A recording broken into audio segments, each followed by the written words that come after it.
When I made it to my home place, I found triumph of the will.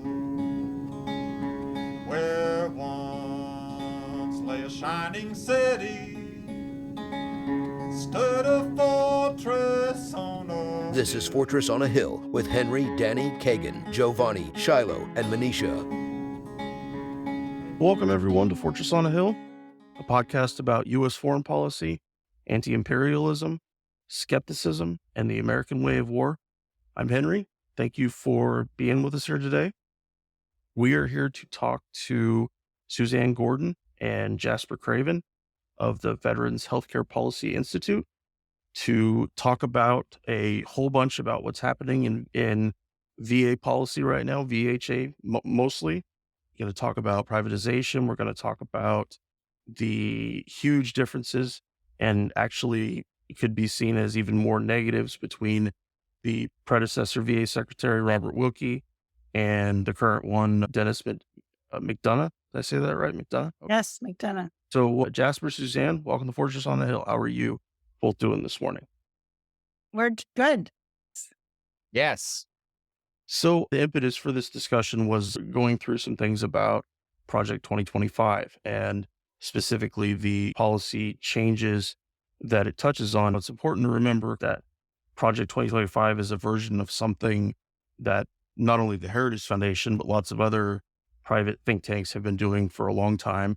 The Heritage Foundation specifically since 1980 is meeting wish list. Not all of its recommendations are adopted or even seriously considered. But what we're going to discuss today is some of the most important aspects that are touched on by Project 2025 as we see them, along with a few, of course, foreign policy aspects as well. So, Suzanne, let's start by talking a bit about privatization. Can you tell us what's your take on the current staffing shortages that the VHA is trying to deal with right now? And tell us about the $23 billion opportunity up for grabs, please.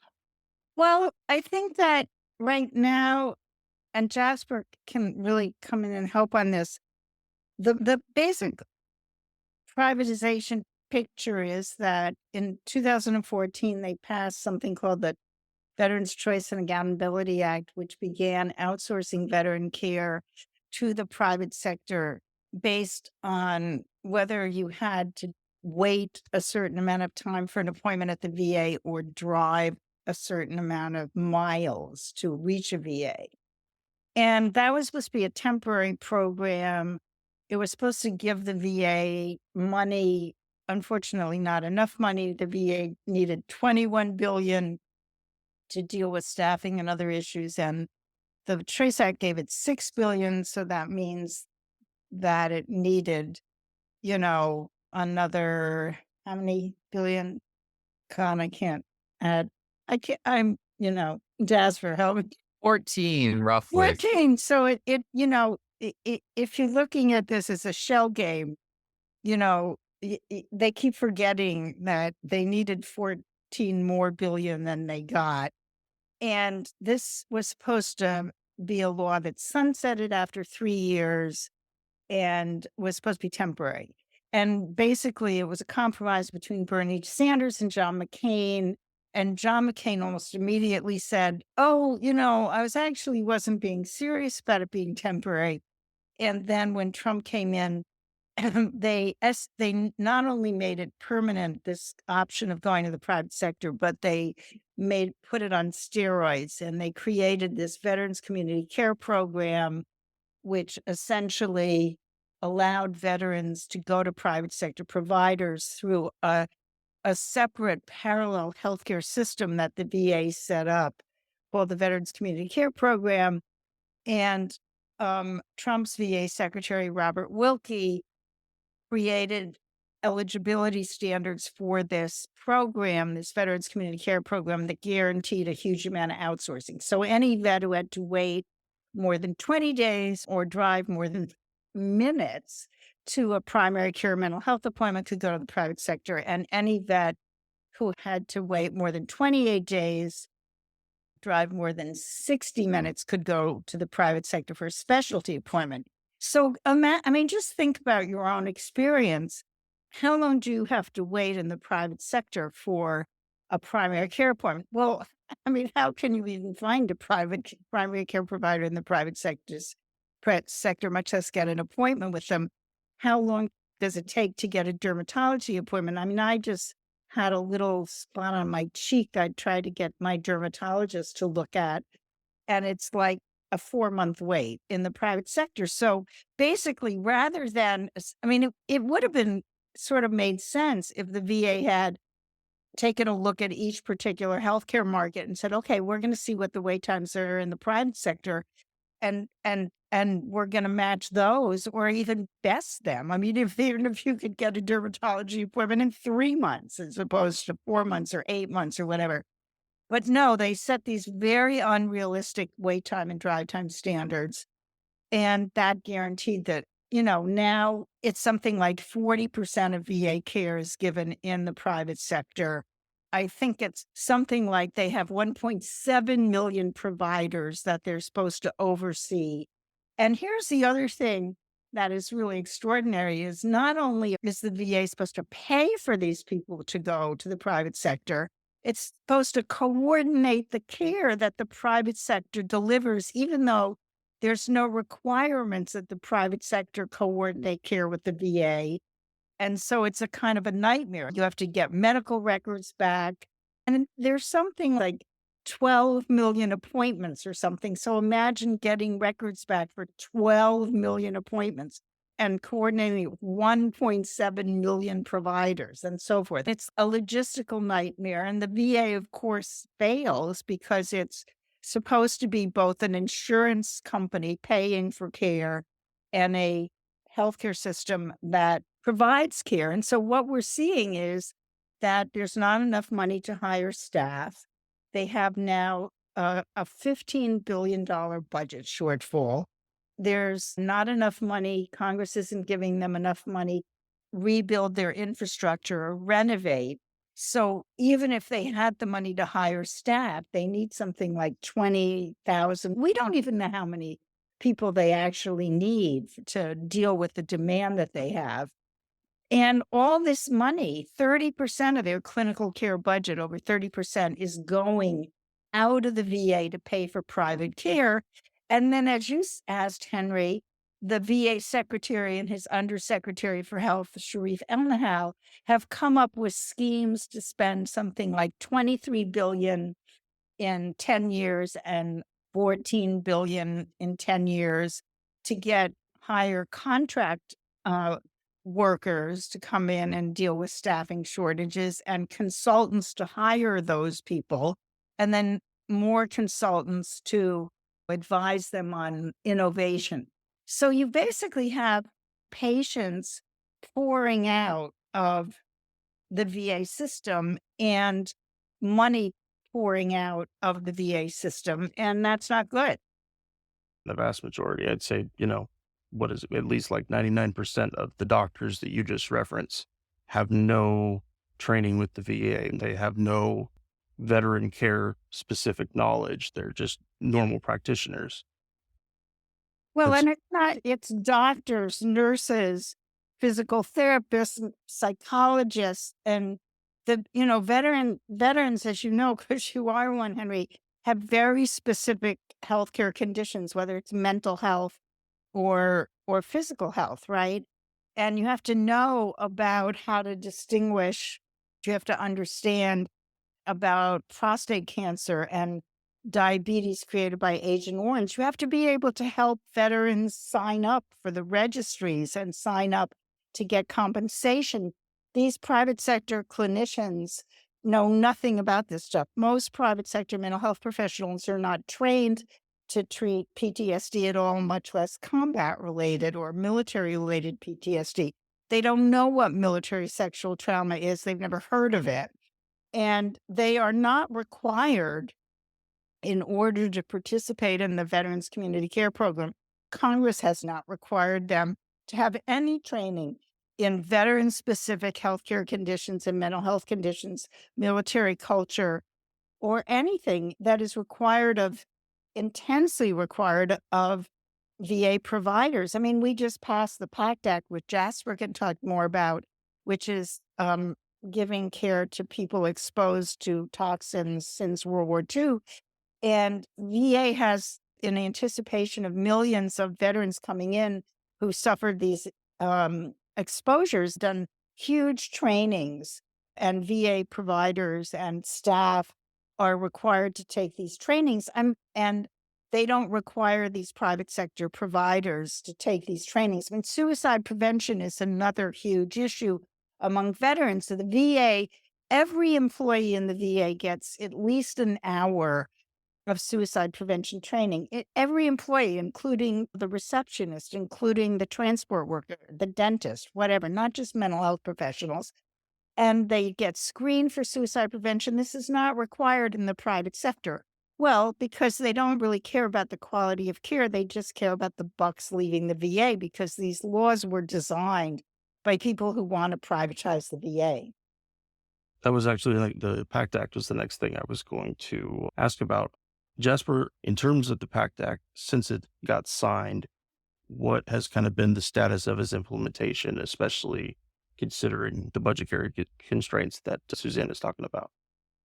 Yeah, well, there was initially a more ambitious version of the PACT Act on the table in Congress that would essentially allocate more money for more conditions and adequately fund benefits for veterans sickened by toxic exposures dating back decades.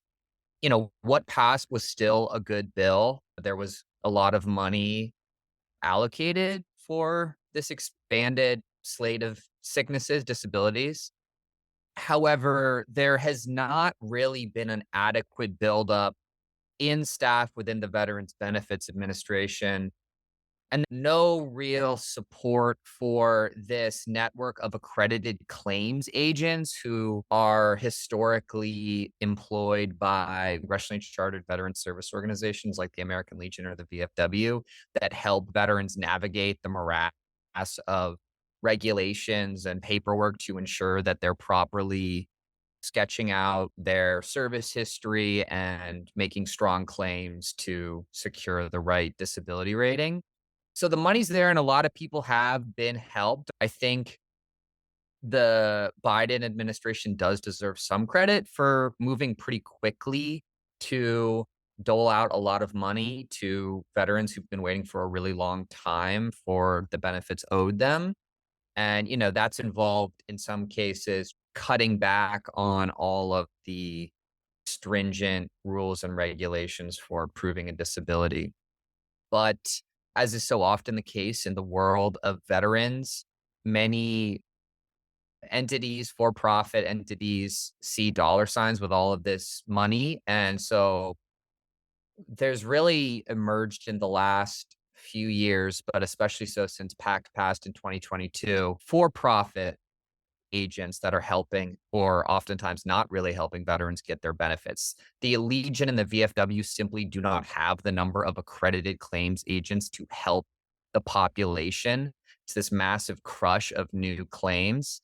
And these organizations have been in decline for a while. Their membership is declining, their revenues are declining. The number of accredited agents that can connect to veterans through posts at the local level is declining.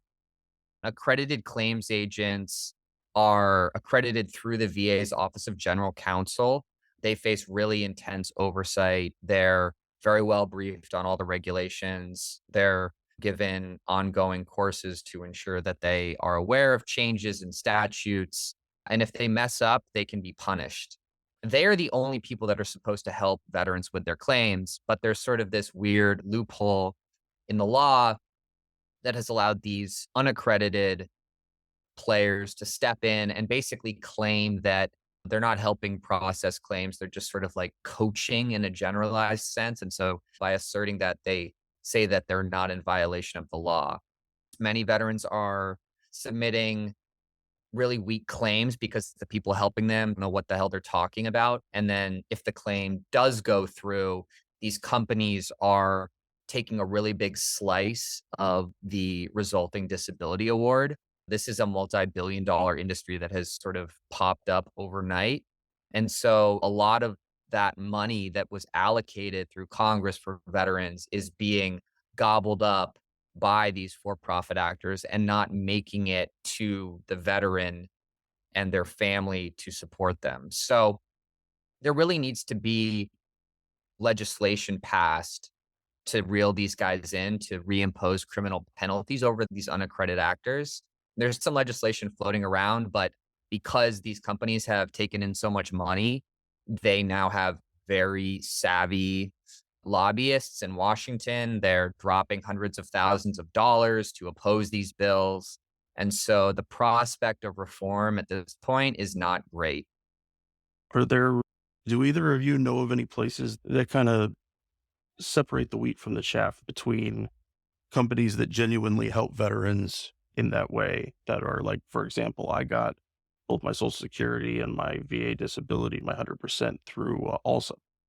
And they worked with me for years and years. They were very professional. And I did have to give them a portion of my back pay. But from the sounds of it is that these guys are there is no comparison in terms of doing what you did, how they're describing coaching versus actually being accredited, understanding the policies, and not sending off bullshit claims, wasting the time and the money of veterans who I'm sure they're and the reason I ask is there's got to be quite a few folks out there that are just confused about it. If you're a 60 or 70-year-old veteran and you're trying to file a claim, especially a claim based on stuff that happened way back when, and now you've wasted this time and money on these folks that are not accredited, not supposed to be doing what they're doing, but like you said, because of the loophole of the law, that they can't be stopped. Yeah, I mean, it's a really good question. And to be completely honest, there is not a centralized repository. What every veteran should do initially is connect with the local VSO if they can, even if they're not a member, and see what the resources are, the free resources are for them. Sure. Oftentimes, they will be able to be connected with a accredited agent through one of the VSOs. The other thing is that a lot of states, especially those with big veterans populations like Texas and California, have state VAs essentially, and those VAs often employ accredited agents that can help. So even if you're not a member of a VSO, you can get that help. And, basically, the rule of the road is that veterans should not need to pay anything for their initial claim. Sometimes, if a claim is denied, you go to an accredited lawyer and they charge something, and there's, the rates are heavily regulated.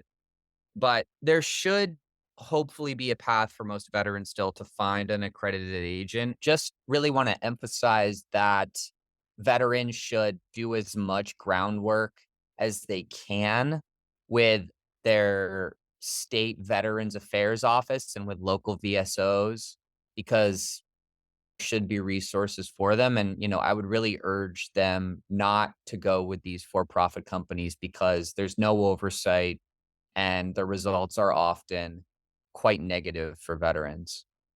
Thank you for that. So I wanted to touch on a different part of Project 2025, and this is something that's been ongoing for years now in terms of the policy and trying to change it. But the way that Project 2025 couches the idea of benefits for transgender veterans and abortion services, that it has become such an albatross around the neck of the VA in that way, that they're trying to provide all of these different services, and that through just sheer bullshit political means, they have been able to mess with the ability of veterans to be able to get that kind of care. And of course, that's not new for the transgender veteran community or for women veterans either, in terms of care, that things have always, that it's something that has slowly changed, but has only gone so much. And so, Suzanne, I'm wondering what your thoughts are on this. Do you think that the conversation is worth it, or do you think that the fight currently being had is worth it, or do you think it's just a lot of noise? You mean the fight around abortion and transgender care Pertaining to the VA. Well, The I VA. think that What veterans have to consider is that if you're a veteran who finds it appealing that the Project 2025 folks are against abortion or against providing transgender care, if you find that appealing, I would think again, because that is part of a much larger agenda. Sure. And that is, if you don't need an abortion or don't think you'll ever need one, and if you're not transgender or if you're opposed to that, your view is being distracted to focus on these things that you don't agree with while they're going to pick your pocket. I mean, these people are like the pickpockets in David Copperfield, like Charles Dickens, for those who don't know the reference, they're very well organized and they're going to pick your pocket while you're looking in a direction of what the real threat is. There's a tremendous threat, obviously, for women who need abortions and also who need appropriate care if they've had a miscarriage or whatever, and can't get care because that involves those kind of drugs and services. But I think the real issue that folks need to think about is what Project 2025 plans for access to health care and compensation for service-connected conditions, because these people don't want to give veterans compensation or service connected disability ratings for many conditions that folks have, like Wilkie, and allied himself with this guy, Daniel Gade, who's the head of the Department of Veterans Affairs for the state of Virginia. And he wrote this book about, I don't remember what it's called. I have to look it up, but I can do that in a minute. But it's called Wounding Warriors, How Bad Policy is Making Veterans Sicker and Poorer. And so Wilkie and Gade and this whole Project 2025 crew contend that the VA was infantilizing veterans by giving them all this comprehensive care, and that there really is no such thing as PTSD, and people who have PTSD are really just having a bad morning. And I mean, it's shocking. People should read the book, because this is really what these folks have in mind for veterans. They really want to limit the kind of service-connected disabilities that are considered disabilities. And they also want they don't want the VA to compensate for them. And so this could cost veterans, $30,000, $40,000 a year. So while you're worrying about the very few people who could get an abortion, they're picking your pocket for 40 grand, and they're going to prepare to take away your benefits. They want to take away healthcare services because they want the VA to only care for service-related disabilities. So what does that mean? That means that Joe Smith, in Iraq, got his arm amputated, and the VA will take care of his amputated arm. But if Joe Smith gets diabetes later in life, not because of a toxic exposure, but just because he gets diabetes or has hypertension, they will not take care of the hypertension or diabetes, which could really affect his amputated arm or leg or whatever. This is where the VA was pre-1994. They would only take care of service-connected disabilities, and they wouldn't take care of any other problem that the veteran had. And the reason why the VA is such an excellent healthcare system is that now it takes care of everything. And these people don't want the VA to take care of everything. They also want VA providers to meet Department of Defense healthcare system standards of productivity. And this is very important for vets to understand, the Department of Defense takes care of largely healthy people, because you can't get in to the military, or you shouldn't be able to get in if you have a whole bunch of health problems. Now, and if you get these health problems, like an amputation, they kick you out, right? They medically discharge you. So you're dealing with healthy people largely. The VA deals with people who have 6, 7, 30 presenting problems, what we call comorbidities. I mean, you could talk about your own problems, Henry. You are not some 18-year-old. They go into the military and they spit them out with all kinds of problems. And you don't even have to be in combat to have, back, neck, and shoulder problems or PTSD or traumatic brain injuries. We're learning how just firing these weapons repeatedly can give you a traumatic brain injury. I think that veterans really need to understand what's in store for them if Trump is reelected. And that is, they will have less access to health care. They will not have access to comprehensive health care there. They may have no access to health care if certain kinds of service-connected disabilities are wiped out. They won't get compensated. It's going to be a disaster, not to mention if they're veterans who work at the VA. I mean, Trump views them as sadists and cruel and out to get veterans as opposed to out to help veterans. He's the one who's out to get the veterans, and the folks in the VA are the ones who want to help them. You mentioned about pre-1994, the VA and the idea of them, slivering down exactly what kind of a benefit somebody could get. I was so thankful when I got out of the military that my initial rating was 50%. And by that meant that all my care could come from the VA. And so if all my care, if I'm so injured, and again, it's only at 50%. So there are lots and lots of folks that don't ever make it to 100%, but still need all of that care. And they need whole health care. It can't be something where, like you said about an amputee, that we're not dealing with these other things that are common conditions that might come with that, or even just general quality of life, helping somebody maintain a certain living standard when it comes to it health-wise, and making it that much more difficult. Like going back to where we started from this is that, like women veterans deserve to be able to have all of their OBGYN care and anything that they need for that, potentially including abortion services, to be included. That would all be part of whole health. The idea that they would disinclude it just seems farcical and horrifying on its face.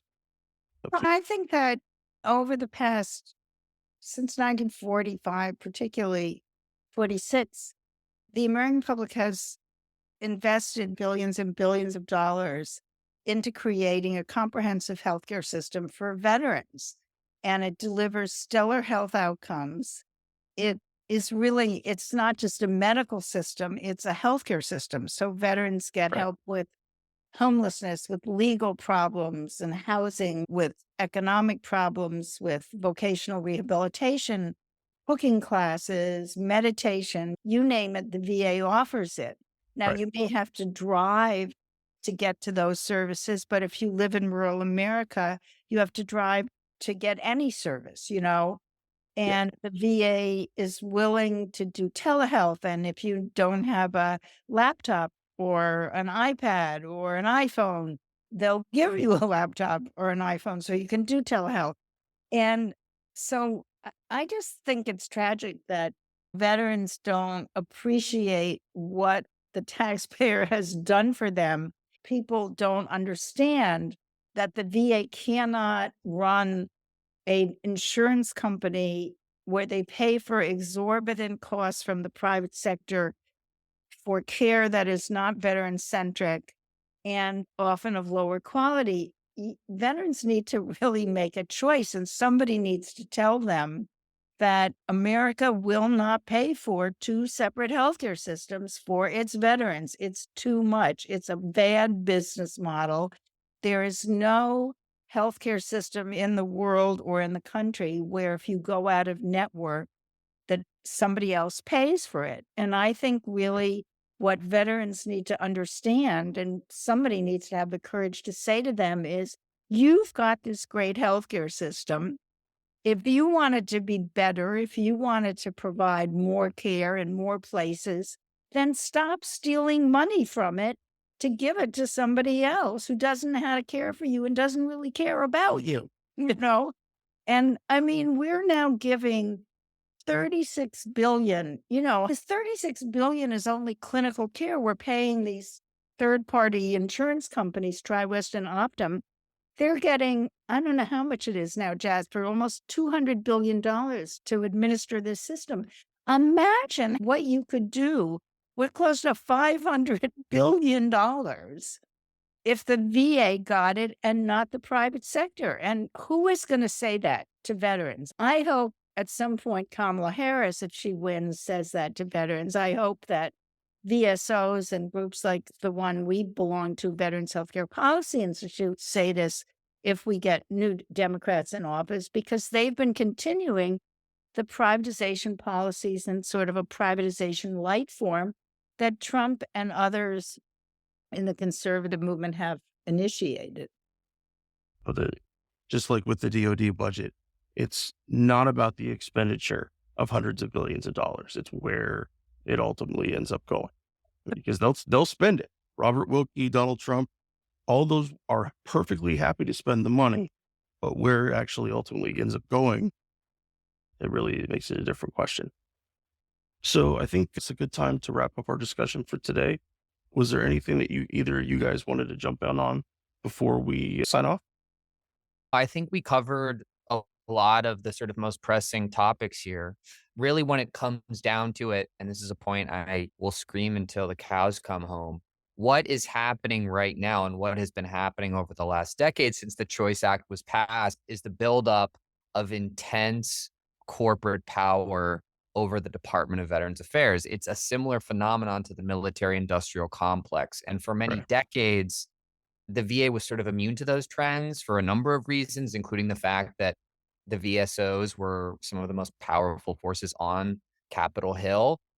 But since they are on the decline, all of these corporate and ideological actors are coming out of the woodwork, and they are attempting to profit in massive ways from the VA budget, and also to basically shift attention away from all of the good that the VA does, because the truth of the matter is that the VA system is the one that should be expanded out into the civilian sector, rather than having this incredibly flawed private system creep into the VA and disrupt what is the best healthcare system in America. And so, the stakes are very. Oh, Jasper, you kind of disappeared entirely. I did. You disappeared at stakes. Maybe you should finish my sentence, Suzanne, because we're so simpatico. Yeah, I was just going to say that the stakes are incredibly high. The stakes are about not only the future of veterans healthcare, but of healthcare reform at large in this country.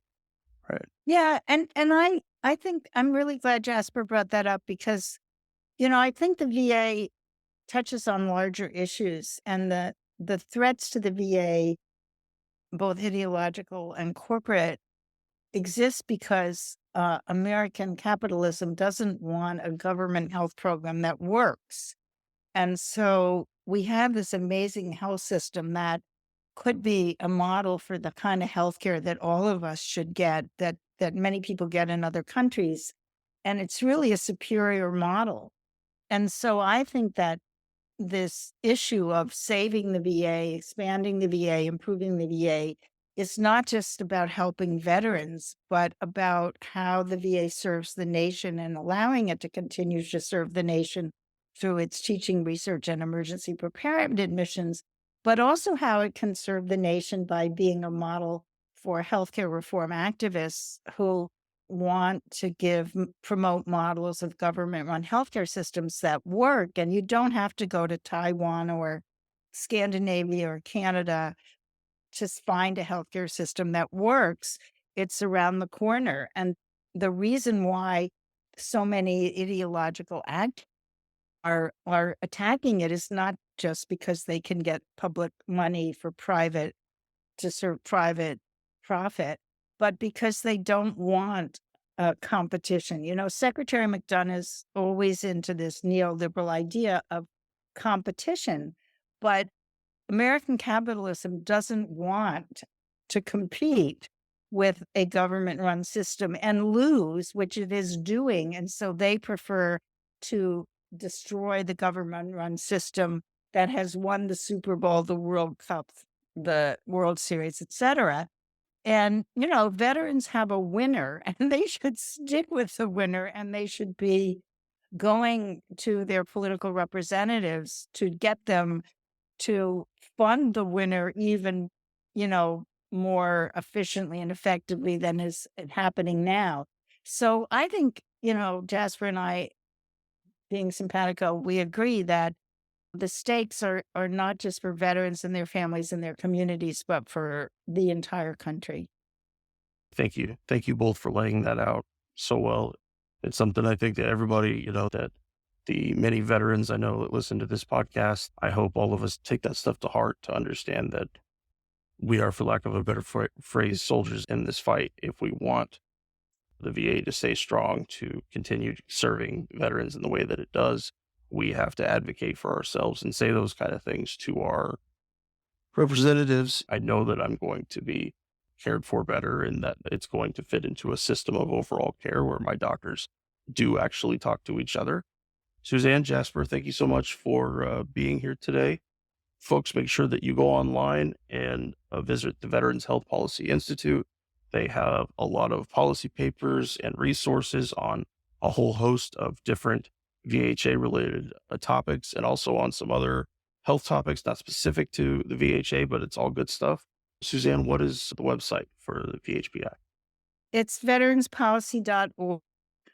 And please consider signing up for its newsletter if you want to keep up with what's going on in the veterans healthcare world. Thank you. Absolutely. And thank you to everybody for joining us today here on Fortress on a Hill. Take care. Money is tight these days for everyone. Penny pinching to make it through the month often doesn't give people the funds to contribute to a creator they support. So we consider it the highest honor that folks help us fund the podcast in any dollar amount they're able. Patreons is the main place to do that. In addition, any support we receive makes sure we can continue to provide our main episodes free for everyone. And for supporters who can donate $10 a month or more, they will be listed right here as an honorary producer, like these fine folks: Fahim's Everyone Dream, Eric Phillips, Paul Appel, Julie Dupree, Thomas Benson, Janet Hansen, Ren Jacob, and Helge Burke. However, if Patreon isn't your style, you can contribute directly through PayPal at paypal.me/Fortress on a Hill. Or please check out our store on Spreadshirt for some great Fortress merch. We're on Twitter and Facebook.com/Fortress on a Hill. You can find our full collection of episodes at www.fortressonahill.com. Skepticism is one's best armor. Never forget it. We'll see you next time.